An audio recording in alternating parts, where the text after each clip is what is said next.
చైత్ర పౌర్ణమి పర్వదినాన శ్రీ ఆంజనేయ స్వామివారి జన్మదినోత్సవాన్ని భక్తి శ్రద్ధలతో జరుపుకుంటాం. అపార శక్తి, అచంచల భక్తికి ప్రతీక అయిన హనుమంతుడు శ్రీరాముడి పట్ల తన నిస్వార్థ సేవతో ప్రపంచానికి ఆదర్శంగా నిలిచాడు.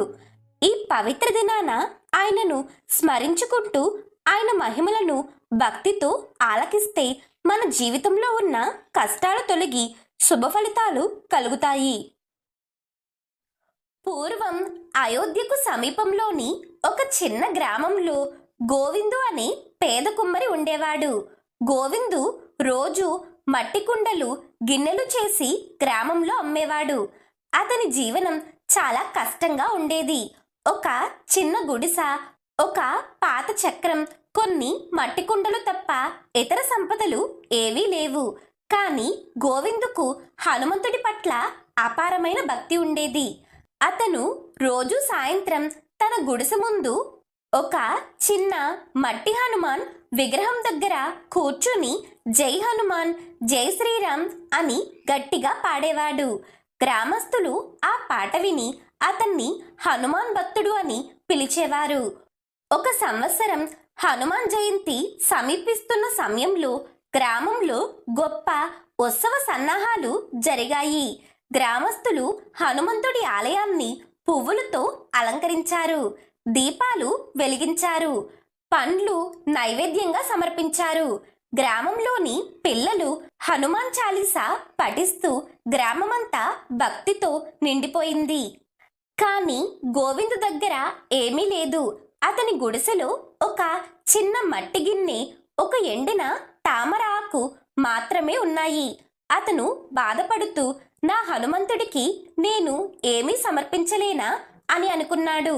ఒకరోజు గోవిందు తన చక్రం దగ్గర కూర్చుని మట్టితో ఒక చిన్న హనుమాన్ విగ్రహాన్ని తయారు చేశాడు.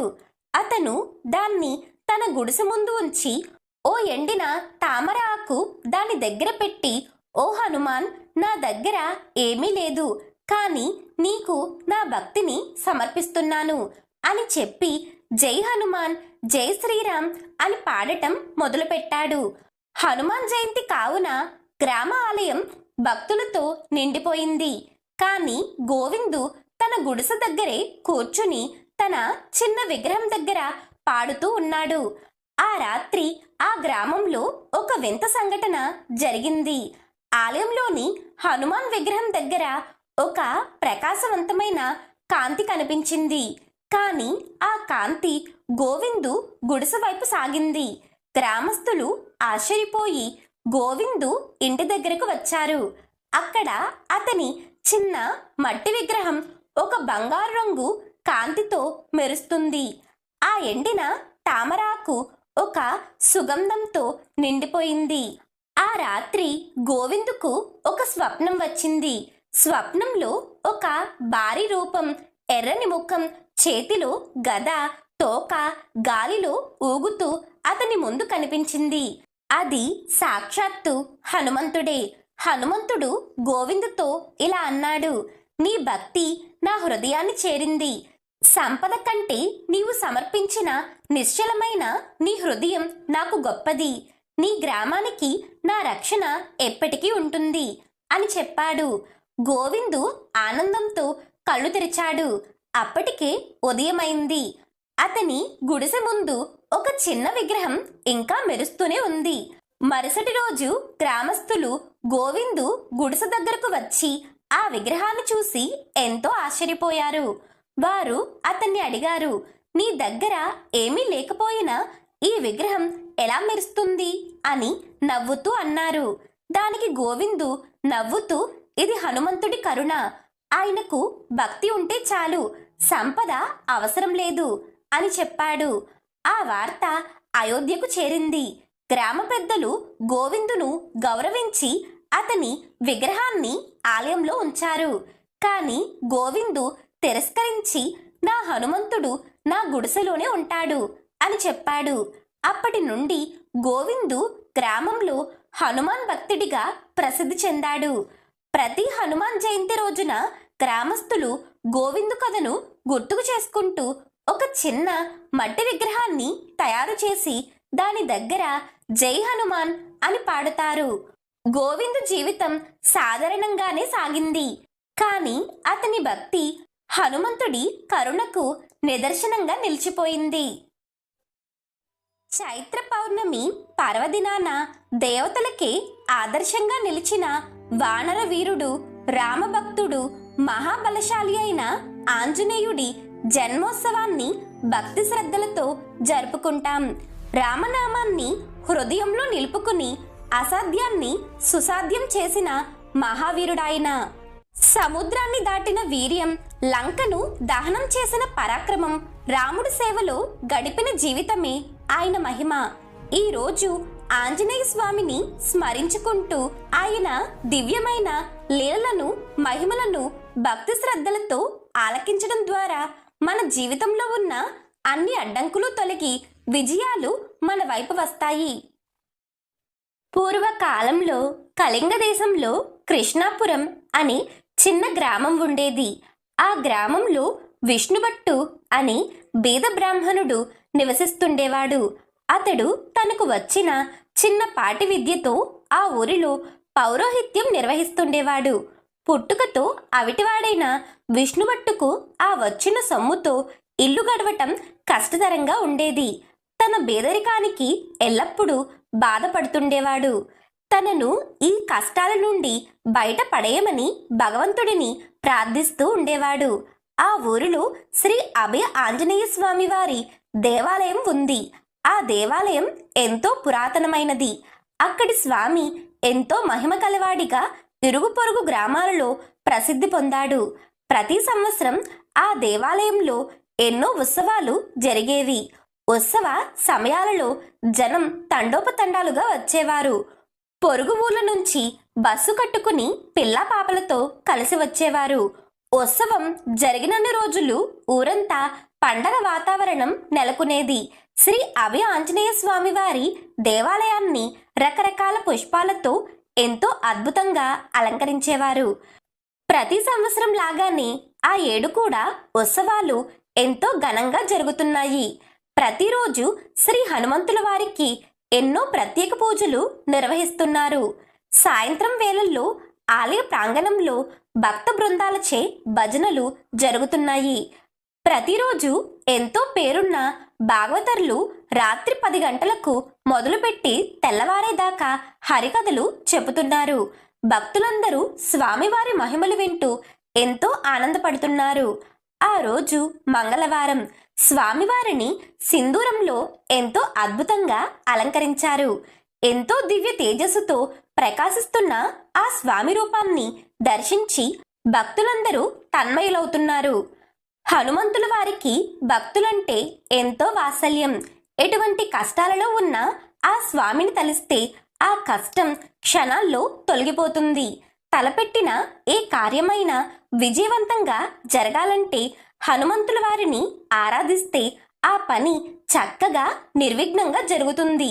ఎంతటి అనారోగ్యవంతులైన ఆ స్వామిని నిత్యం ఆరాధిస్తే త్వరలోనే రోగ విముక్తులవుతారు. విష్ణుభట్టు కూడా రోజు జరిగే ఈ కార్యక్రమాలలో పాల్గొంటున్నాడు. ఈ సంవత్సరమైన తన కష్టాలు తొలగిపోతే బాగుండునని ఆ స్వామివారిని ప్రార్థించాడు. పుట్టుకతో ఉన్న అవిటతనంతో పాటు విష్ణుభట్టుకు ఈ మధ్యనే ఒక చర్మవ్యాధి కూడా పట్టుకుని ఎన్ని వైద్యాలు చేసినా ఏమాత్రం తగ్గటం లేదు.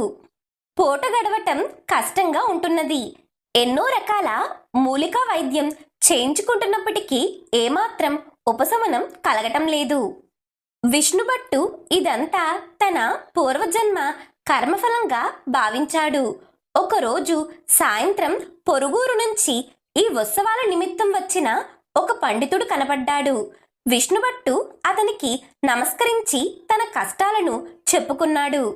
ఈ కష్టాల నుండి బయటపడే ఉపాయం ఏదైనా చెప్పమని ప్రాధేయపడ్డాడు. అప్పుడు ఆ పండితుడు విష్ణుభట్టుతో ఇలా అన్నాడు. నాయనా, నీ బాధ నేను గ్రహించాను.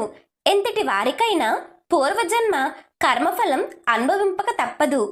నీవు మునుపటి జన్మలో ఈ ఊరికి 40 మైళ్ళ దూరంలో గల అచ్యుతాపురంలోని ఆంజనేయ స్వామి వారి దేవాలయంలో పూజారివి. అయితే ఆ జన్మలో ఎన్నో పాపకార్యాలు చేశావు. స్వామివారి ఆలయ పూజారిగా ఉంటూ ఏమాత్రం నియమనిష్టలు ఆచరించకుండా పరస్త్రీ వ్యామోహం, చోరతనం వంటి దురలవాట్లకు లోనయ్యావు. అలా చేసిన పాపకార్యాల ఫలంగా ఈ జన్మలో ఇన్ని కష్టాలు అనుభవిస్తున్నావు. వీటికి ఒకే ఒక పరిహారం ఉన్నది. వరుసగా 7 శనివారములు ఉదయాన్నే శుచిగా స్నానం చేసి నియమనిష్టలతో పూర్తి ఉపవాసంతో ఉంటూ ఈ ఆలయాన్ని శుభ్రపరిచి రోజంతా ఆ స్వామిని తలుస్తూ ఆలయం శుభ్రంగా ఉండేలా చూడు. ఈ విధంగా 7 శనివారములు ఆ స్వామి సేవ చేస్తే నీ పూర్వజన్మ పాపం తొలగిపోయి నీకు శుభం కలుగుతుంది అని చెప్పాడు. విష్ణుభట్టు ఆ పండితునికి నమస్కరించి తప్పక ఆ విధంగానే చేస్తానని అన్నాడు. విష్ణుభట్టు ఆ పండితుడు చెప్పినట్లు చేయటానికి నిశ్చయించుకుని ఆ వారంలో వచ్చిన శనివారంతోనే మొదలుపెట్టాడు. ఉదయాన్నే స్నానం చేసి హనుమంతుల వారి ఆలయానికి వెళ్ళి అక్కడ చీపురు తీసుకుని ఆలయమంతా శుభ్రం చేశాడు. అవిటితనం వలన శరీరం కొంచెం శ్రమగా అనిపించింది. అయినా పట్టు వదలక రాత్రి దాకా ఆలయంలోనే ఉండి రాత్రి స్వామివారి ప్రసాదం తీసుకుని ఇంటికి వెళ్ళాడు. ఇలా 6 వారాల పాటు నియమనిష్టలతో ఆ పండితుడు చెప్పినట్లే స్వామివారి సేవ చేశాడు. ఇలా 6 వారాలు గడిచాయి. 7వ శనివారం వచ్చింది. ఉదయాన్నే స్నానం చేసి శుభ్రమైన దోవతి కట్టుకుని ఆలయానికి వచ్చాడు. అంతకు ముందు రాత్రి పెద్ద గాలివాన రావటంతో ఆలయమంతా రాలిన చెట్ల ఆకులతో ఎంతో దుమ్ముతో నిండి ఉంది. ఆలయమంతా శుభ్రం చేసేటప్పటికి మధ్యాహ్నం 2 గంటలయింది. ఎంతో శ్రమగా అనిపించి విష్ణుభట్టు ఆలయం మండపంలో స్తంభానికి ఆనుకుని కూర్చున్నాడు. నీరసంగా ఉండటం వలన కొద్దిగా కునుకు పట్టింది. నెమ్మదిగా నిద్రలోకి జారుకున్నాడు. ఆ నిద్రలో విష్ణుభట్టుకి ఒక కల వచ్చింది. ఆ కలలో ఎంతో దివ్య తేజస్సుతో ప్రకాశిస్తున్న హనుమంతుల వారు దర్శనమిచ్చారు. కలలో స్వామివారు వజ్ర వైడూర్యాలతో మెరిసిపోతున్న కిరీటం ధరించి దర్శనమిచ్చారు. మెడలో ఎంతో ప్రకాశిస్తున్న కంఠాభరణం, అద్భుతమైన పూలమాల, చెవులకు దివ్యమైన సువర్ణ కర్ణాభరణాలు, చేతులకు కాళ్లకు బంగారు కడియాలు. ఆ స్వామి ఎన్నో దివ్యాభరణాలతో దివ్య మందహాసంతో కనులలో కరుణారసంతో విష్ణుభట్టుకి దివ్య దర్శనాన్ని ప్రసాదించాడు. విష్ణుభట్టు ఆ స్వామికి నమస్కరించి ఎన్నో విధాలా స్తుతించాడు. ఆ స్వామి అనుగ్రహించిన అద్భుత దర్శనానికి ఆనందపడుతుండగా ఒక్కసారిగా మెలకువ వచ్చింది. కనులు తెరిచి కలలో అంతటి దివ్య దర్శనం జరిగినందుకు సంతోషపడుతుండగా విష్ణుభట్టు ఆ స్వామికి నమస్కరించి ఎన్నో విధాలా స్తుతించాడు. ఆ స్వామి అనుగ్రహించిన అద్భుత దర్శనానికి ఆనందపడుతుండగా ఒక్కసారిగా మెలకువ వచ్చింది. కనులు తెరిచి కలలో అంతటి దివ్య దర్శనం జరిగినందుకు సంతోషపడుతుండగా ఎక్కడి నుంచి వచ్చిందో ఒక వానరం పక్కన ఉన్న చెట్టుపై నుంచి కిందకు దూకి విష్ణుభట్టు వద్దకు వడివడిగా వచ్చి తన చేతితో విష్ణుభట్టు వీపుపై ఒక్కసారిగా చరిచి అదే వేగంతో వెనుకకు పరిగెత్తి చెట్టు మీదకు దూకి క్షణంలో మాయమైంది. ఒక్కసారిగా జరిగిన ఈ పరిణామానికి విష్ణుభట్టు నివ్వెరపోయాడు. ఒళ్ళంతా జలధరించింది. ఈ వానరమేమిటి, తన వద్దకు రావటమేమిటి అని తలుస్తుండగా ఒక అద్భుతం గమనించాడు. తన అవిటితనం పూర్తిగా మాయమైంది. అంతేకాదు విష్ణు శర్మ చర్మవ్యాధి క్షణంలో మాయమైంది. శరీరమంతా ఎంతో శక్తి వచ్చినట్లు అనిపించింది.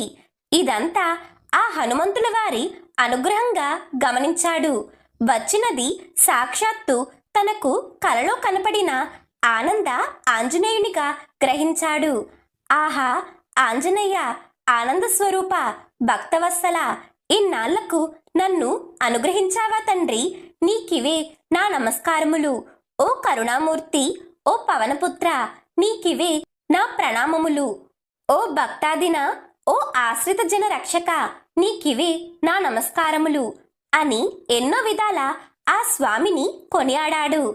ఆ విధంగా విష్ణుభట్టు పూర్తి ఆరోగ్యం లభించిన వాడై ఆ తరువాతి కాలంలో గొప్ప పురోహితునిగా ఎంతో పేరు ప్రఖ్యాతలు గడించి ఎంతో ధనం సంపాదించాడు.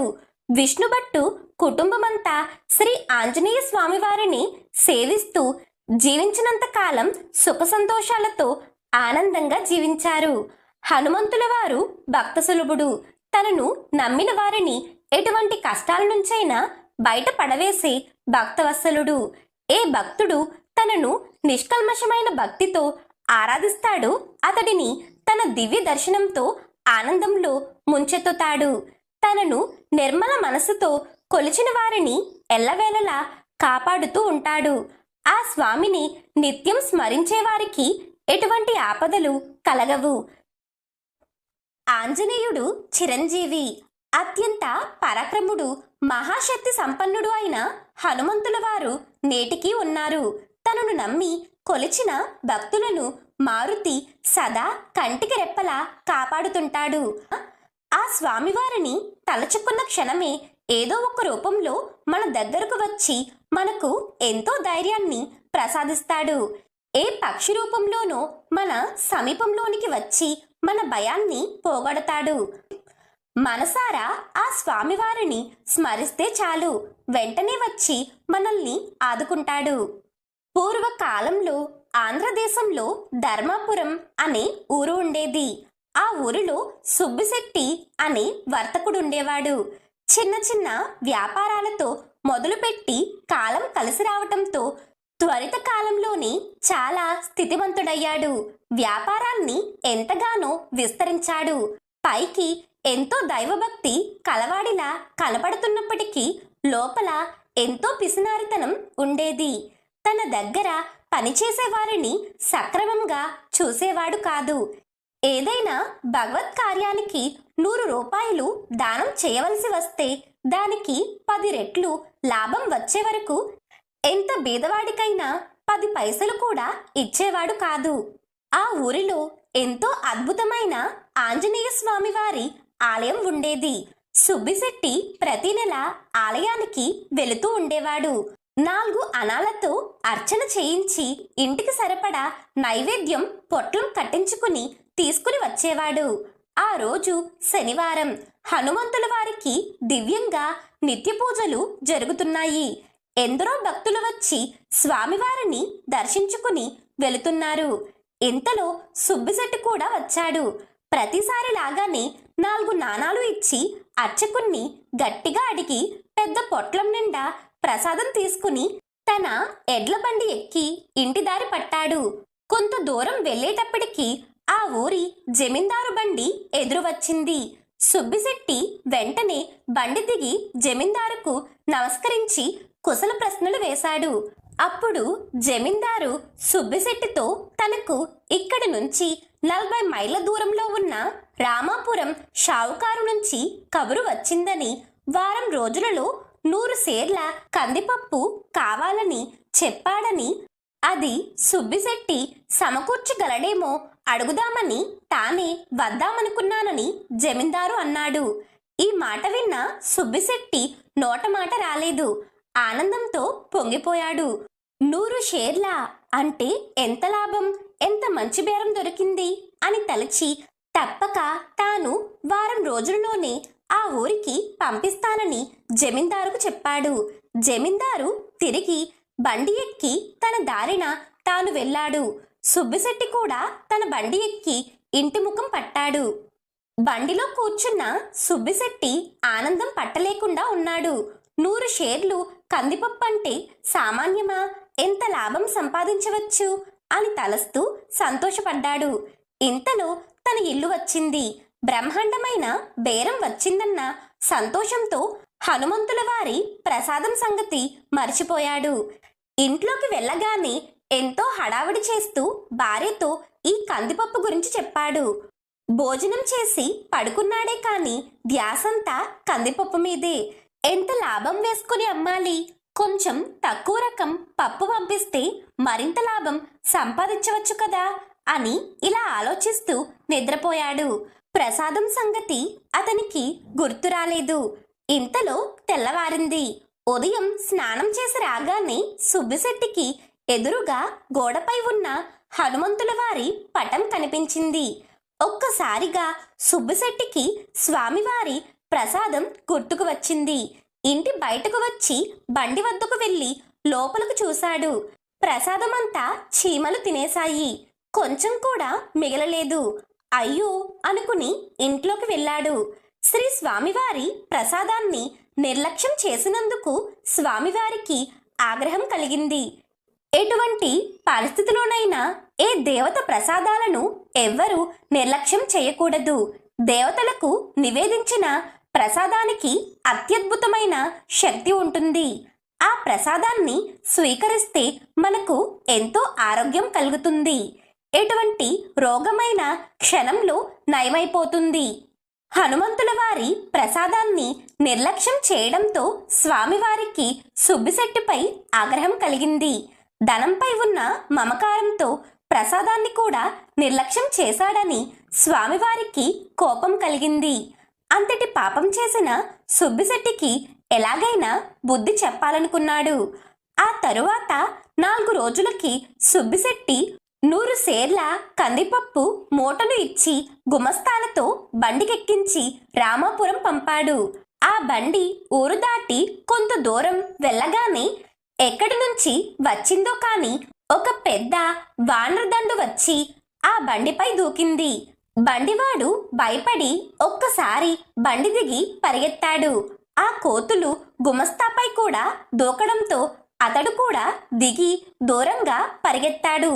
కోతులన్నీ కందిపప్పు బస్తాను చింపి నేలపై పడేసి చిందరవందర చేసి కందిపప్పునంతా గుప్పిలతో తీసుకుని ఇష్టం వచ్చినట్లు అటు ఇటు పొదల్లోకి విసిరేశాయి. జరిగినదంతా తెలుసుకుని సుబ్బిశెట్టి ఎంతో బాధపడ్డాడు. ఎంత ధనం వృధా అయిందో అని తలచాడు. అటు తర్వాత సుబ్బిశెట్టి వ్యాపారం కూడా దెబ్బతిని దీర్ఘరోగంతో మంచం పట్టి కొన్ని రోజులకు మరణించాడు. హనుమంతుల వారి ప్రసాదాన్ని నిర్లక్ష్యం చేసిన పాపానికి సుబ్బిశెట్టి మరుజన్మలో గాడిదగా జన్మించాడు. యజమాని వీపు మీద వేసే బరువును మోస్తూ దుర్భరమైన జీవితం గడిపాడు.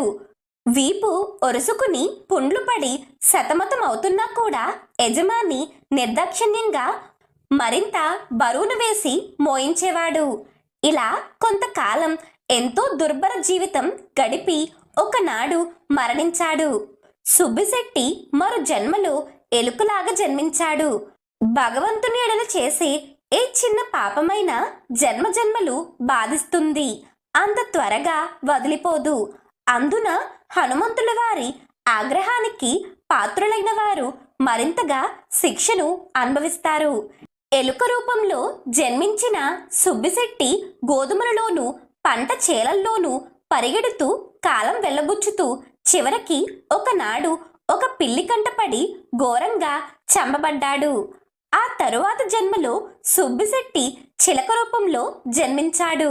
ఆ గుడి ఆవరణలో ఉన్న చెట్టుపై వాలగాని చిలుకకు తన పూర్వజన్మ వృత్తాంతం గుర్తుకు వచ్చింది.